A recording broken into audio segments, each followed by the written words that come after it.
Okay guys, back with another field cultivating video.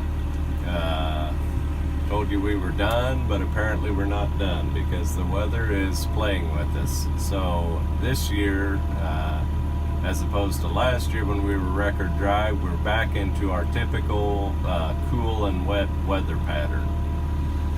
And so I had all of my fields prepped the 1st of May, and then we proceeded to have a week and a half of rain and pretty good rains, probably over 5 inches throughout that period.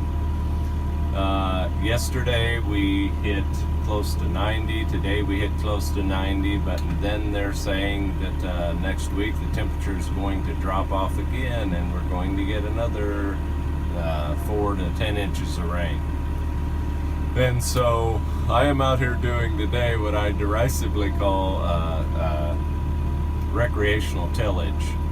Something that I don't necessarily like to do, passes across the field, but they are necessary in order to keep the fields in condition. So I'm on one of the low bottoms, sorry about that shadow there.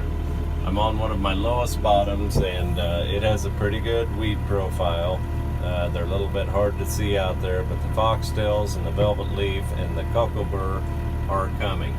And if we would go into a wet cycle and have an extended wet period, you know, the weeds will keep growing and they could get, you know, I don't know, in the next 2 weeks, say we had 2 weeks of wet weather, they could get, you know, 6, 8, 10 inches tall.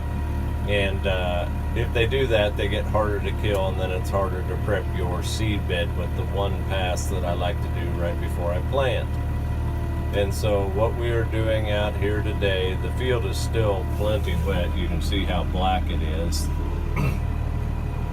The field is still plenty wet, but what we are doing is we are in effect skimming the ground, killing these weeds, and keeping this field in condition so that if it does rain, after the rain we will be able to field cultivate one time and plant. What you have to watch when you're out here doing this in wet soil is you have to control your depth and variate your depth quite a bit. Remember, you don't want to dig in and turn up ribbons. You want to just skim the surface. And so on the driest part of this field, I'm probably hitting 3 inches of depth. And on the wettest part of the fields, well, I'm avoiding the wet part. There's a strip right there that I'm not going to do because it's just too wet. But anyway, I variate my depth anywhere from 2 to 3.5 inches.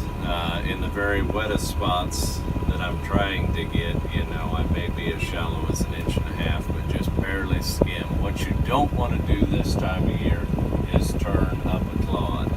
The other thing that I'm thinking is that I want the soil to dry out today. So they're saying dry weather from now, Friday morning until Saturday afternoon is when the storms are going to hit. So ideally, you don't want to field cultivate right ahead of a rain. I've done that before, but you got to keep the other tenet in mind that you don't want to work ground right ahead of a rain. You want to work ground and have, you know, 12 to 24 hours for the ground to dry out. If you work ground and then it rains right away, your tendency to form a crust, it goes way up.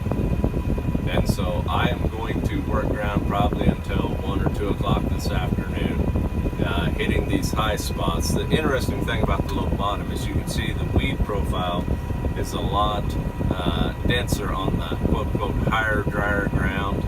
And so that allows me to skirt the wet holes. But anyway, gotta shut down field cultivating and give this soil, the soil that I'm working, time to dry.